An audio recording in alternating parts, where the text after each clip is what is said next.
Okay, so first off, I want to apologize to every single one of you for going MIA over the weekend and yesterday. Guys, it's been a crazy roller coaster. If I tell you what's been going on, you won't believe it. So on Saturday, I put a post on my community tab telling you all that I was at an event. So that event was my graduation ceremony.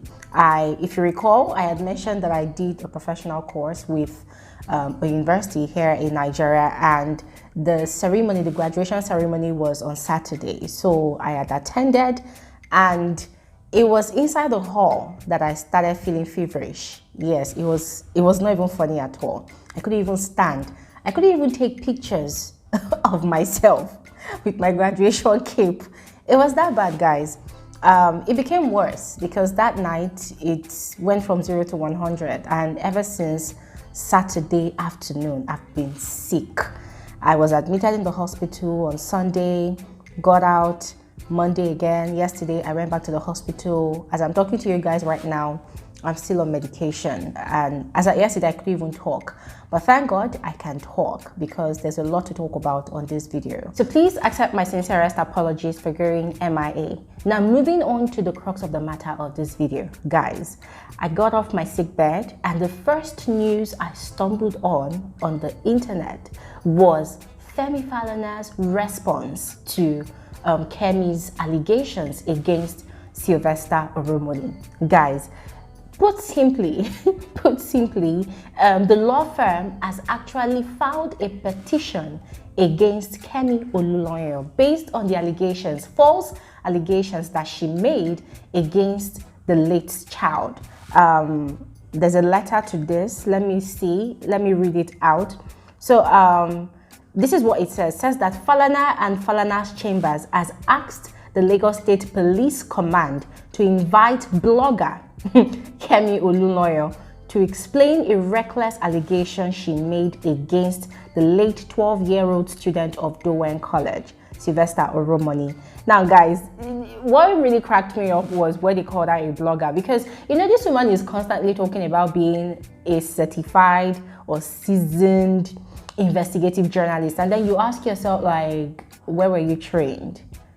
If at all you got some legit training, is this how you should go about it? Now, according to the letter, although the students and staff of the college suspected to have played a role in the brutal murder of Sylvester Oromoni, have made useful statements to the police, one Miss Kemi Olunloyo has just introduced another twist to the incident. According to a false statement credited to her, Miss Olunloyo claimed that Sylvester Oromoni wanted to join the cult. He agreed to be beaten and drank engine oil as part of the initiation process. Miss Olunloyo recorded a false statement and has been circulating the same on social media in a wicked manner with the sole purpose of diverting attention from the ongoing investigation by the police. And guys, this is so true, and it makes me wonder, how much did they pay her? Like, who is her sponsor? How much did they pay her to stoop this low to make such dirty, ugly allegations against a child who is dead now, that cannot stand up and defend himself? Like, how can someone be so heartless? Someone that calls herself a mother, how can she be so heartless, calling all those dusts that she is yarning investigative journalism? Anyways, that's not the end of the letter. Let me continue. The letter says, apart from attempting to destroy the name of Sylvester Oromoni, Miss Olunloyo has exacerbated the tragedy of his parents, exactly, family members and friends, without any justification, which is true. Even though the reckless statement is a figment of the imagination of Miss Olunloyo, we are of the strong view that she ought to assist the police in the ongoing investigation into the cause of the death of Sylvester Oromoni. If she cannot substantiate her reckless allegation, Ms. Olunloyo ought to be charged with false information in the magistrate court in Lagos State, period. Guys, you see this letter, it made me so happy by the time I was done reading it. It made me so happy because this is going to teach her a lesson, to bridle her tongue. That woman has a very, very loose tongue. I mean, quite frankly, I don't care who she is. I don't care how many qualifications she claims to have. I don't care what kind of expertise she claims to have in journalism, investigative journalism. Guys, I actually do not give an actual F.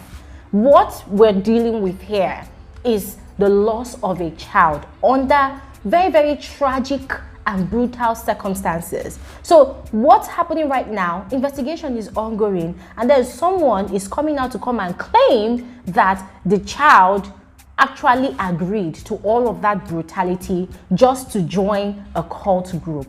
And I still maintain my question, and the police should also ask her that question. Was she there? Was she there when it happened?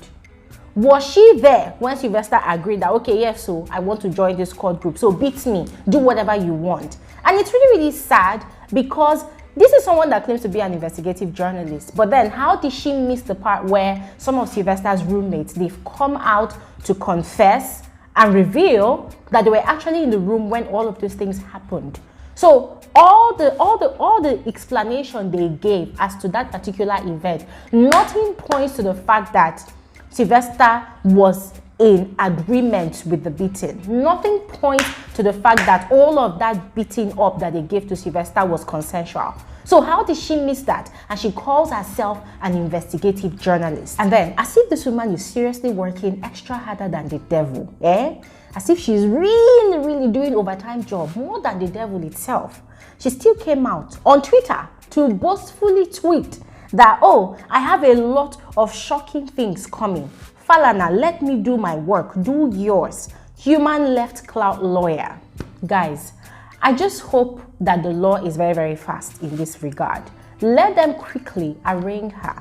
Let them quickly take her in for questioning. She needs to prove where she got all those allegations from. She needs to prove how she got that investigative should I say information from. She needs to prove it. She needs to spill. And then if she cannot, she needs to be charged to court. Because what she's clearly doing is obstruction of justice. You know, once again, I just want to plead with everybody out there. Please, there's no logic whatsoever in whatever Kemi Olunloyo is spewing. I read some comment online the other day, and one particular man was saying that, oh, there's a lot of logic in what she's saying. What if this? What if that? And I'm like, oh God, please just shut up. Just shut up. You were not there. You don't know what happened. And the guy was like, a 12-year-old child can as well lie. And I'm like, really? Really? Really? In a case like this? Listen, I don't want to do any what ifs and what nots, but what I just want to appeal to everybody is, please, let's allow the law to take its course. Let's allow Falana to do his job. Let's allow the police to do their own investigation. Let's allow the family to grieve in peace. I mean, if care is not taken, this new narrative that Kemi is seriously spinning, it could be a new ploy to deviate from the truth. It could be a new ploy that she's trying to wrap around people's minds to make them believe something that is false other than the actual obvious truth that we are seeing clearly. And that's why I'm pleading, let us not take whatever Kemi is saying hook, line, and sinker.